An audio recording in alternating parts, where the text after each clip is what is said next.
இறை இயேசுவில் இதயத்திற்கு மிகவும் நெருக்கமான சகோதர சகோதரிகளே, ஒரு முற்றுப்புள்ளியின் மையத்திலிருந்து தொடங்குகிறது இந்த ஒரு தொடர்கதை. எல்லாம் முடிந்து விட்டது என்று நினைத்தவர்களுடைய எண்ணத்தை கிழித்த ஒரு அதிர்ச்சி தான் இந்த உயிர்ப்பு பெருவிழா. உங்கள் ஒவ்வொருவருக்கும், உங்கள் குடும்பத்தினர் அனைவருக்கும் நம்முடைய பாசமிகு பங்கு தந்தை மற்றும் உதவி தந்தையர்கள் சார்பாக ஆண்டவர் இயேசு கிறிஸ்துவின் உயிர்ப்பு பெருவிழா வாழ்த்துக்களை கூறுவதிலே மகிழ்ச்சி அடைகின்றேன். Happy Easter. எல்லாம் சோர்ந்து போய் சொல்றீங்களா? ஹாப்பி ஈஸ்டர் சத்தமாக. ஆண்டவர் உயிர் தெழுந்தார் அப்படின்னு சொன்னா நீங்க அல்லேலூயான்னு சொல்லணும். நான் அல்லேலூயா சொன்னா நீங்க ஆண்டவர் உயிர் தெழுந்தார்னு சொல்லணும். ஆலயமே அதிர வேண்டும், மகிழ்ச்சி வெளிப்படுத்தப்பட வேண்டும். அல்லேலூயா, ஆண்டவர் உயிர் தெழுந்தார். இறை இயேசுவில் மிகவும் பிரியமான சகோதர சகோதரிகளே, புனித 2ஆம் ஜான் பால் அழகாக சொல்லுகிறார், நாம் அனைவரும் உயிர்ப்பின் மக்கள், அல்லேலூயா நமது கீதம் அல்லது பாடல் என்று சொல்லுகின்றார்.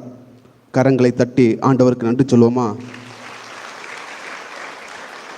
நாம் அனைவரும் உயிர்ப்பின் மக்கள், அல்லேலூயா நமது பாடல். ஆண்டவர் உயிர் தெழுந்தார் என்பதற்கு என்ன அடையாளம்? காலியான கல்லறை, ஆண்டவர் இயேசு கிறிஸ்துவுடைய அந்த காயம், தழும்புகள். பிரியமானவர்களே,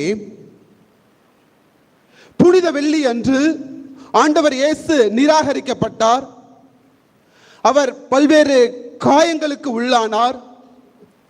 புனித சனி அன்று எல்லாம் முடிந்து விட்டது என்று அனைவரும் காத்திருந்தார்கள். இனி என்ன செய்வது என்று அறியாமல் அனைவரும் காத்திருந்தார்கள். ஞாயிற்றுக்கிழமை, அதாவது இன்று அவர்களுக்கு என்று வந்ததுதான் புதிய வாழ்வு.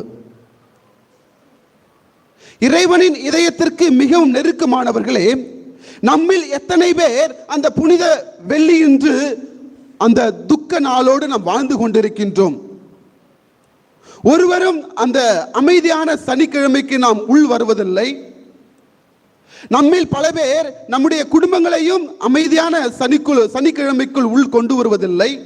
இந்த ஆண்டவர் இயேசு கிறிஸ்துவின் உயிர்ப்பு பெருவிழாவைக்கும் நாம் துணையாக இருப்பதில்லை. உலகம் முழுவதும் எத்தனையோ காயங்களால் அது காயப்பட்டு கொண்டுதான் இருக்கின்றது. ஒரு மிக சிறந்த ஆன்மீக வார்த்தைகளை எழுதுகின்ற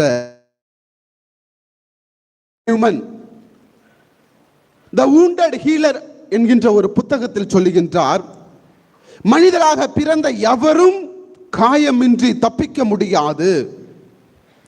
நாம் அனைவரும் காயம் அடைந்தே ஆக வேண்டும் என்று சொல்கின்றார். இயேசுவில் மிகவும் பிரியமானவர்களே, நம்மால் நம்முடைய குடும்பத்திற்கு அல்லது நம்மால் நம்முடைய தனிப்பட்ட வாழ்க்கைக்கு எத்தனை காயங்களை நாம் சந்தித்துக் கொண்டிருக்கின்றோம். தனிமை, உடைந்து போன உறவுகள், மறைத்து வைக்கப்பட்டிருக்கின்ற வேதனைகள், எத்தனையோ தீர்க்கமான திட்டங்கள் எல்லாம் மறைந்து போகின்றன.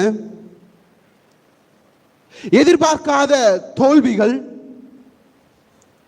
எத்தனையோ மௌன போராட்டங்கள், சொல்லவும் உள்ள மெல்லவும் உள்ள வற்றாத கண்ணீர்கள்,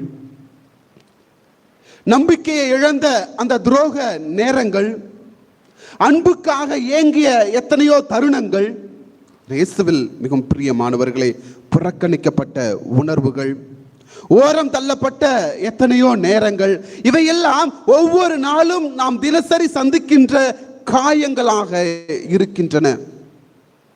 ஒரு சிலருக்கு காயங்கள் சிறிதாக இந்த சிறிய வாசற்படி போல இருக்கலாம். ஒரு சிலருக்கு காயங்கள் அந்த பெரிய வாசற்படி போல இருக்கலாம்.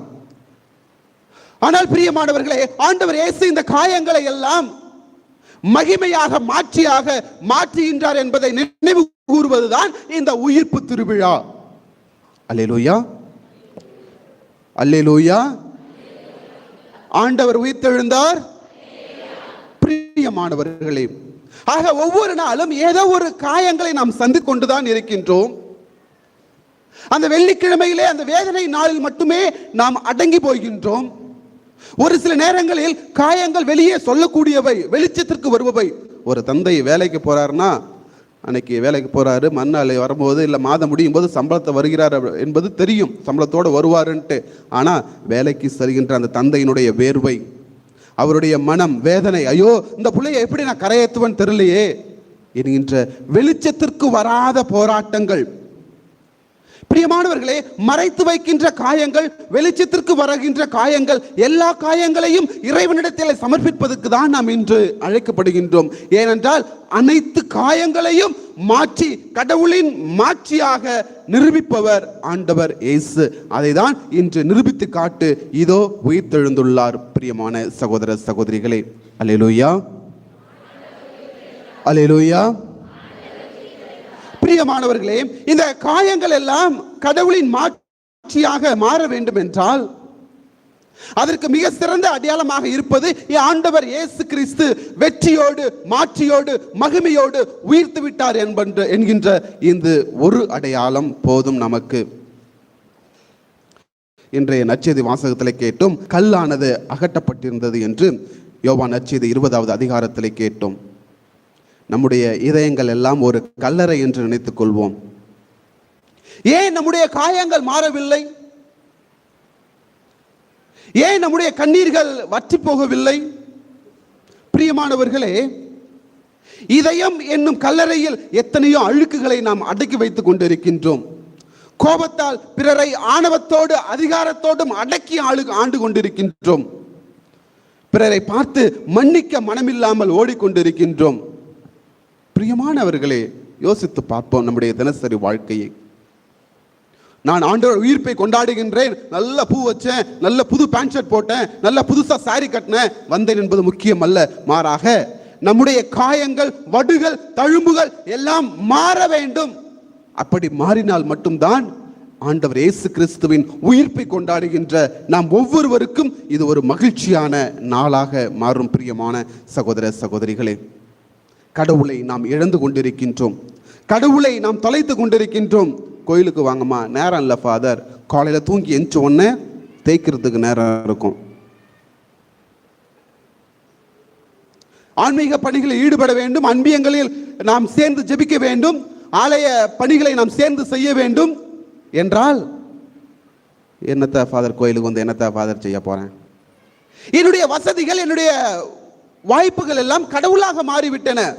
நல்ல ஒரு பைக் இருந்தா போதும், நல்ல ஒரு கார் இருந்தா போதும், நல்ல ஒரு வீடு இருந்தா போதும், நல்ல ஒரு பிளாட் இருந்தா போதும், நல்ல வங்கி கணக்கில் ஃபுல்லா அமௌண்ட் இருந்தா போதும், அவைதான் எனக்கு கடவுள். இது எந்த கடவுள்? இது எந்த கடவுள்? காயம் முற்றி போகின்ற பொழுது கடவுளே, கடவுள் வந்து ஒரு சிலருக்கு ஏடிஎம் கார்டு மாதிரி. காசு தேவைன்னா ஏடிஎம் கார்டு உள்ள போட்டா காசு வரும், தேவையில்லைன்னா ஏடிஎம் கார்டு பத்திரமா இருக்கும். பிரியமான சகோதர சகோதரிகளே, ஆண்டவர் என்று சொல்வது, உங்களுடைய காயத்தை என்னிடம் சமர்ப்பியுங்கள். வற்றி போகாத, மறைந்து போகாத உங்களுடைய தழும்புகளை என்னிடம் அனுமதியுங்கள், என்னிடம் அர்ப்பணியுங்கள், நான் அதை மாற்றியாக மாற்றுவேன். இதோ உயிர் பெற்று எழுந்து வந்துள்ளேன், இதோ மீண்டும் உங்களை நான் ஆசீர்வதிப்பேன் என்று சொல்கின்றார். காலியான கல்லறையை சீமோன், பேதுரு, யோவான், மகதல மரியா உற்று பார்த்தார்கள். நாமும் உயிர்த்தெழுந்த அந்த ஆண்டவரை உற்று பார்ப்போம்.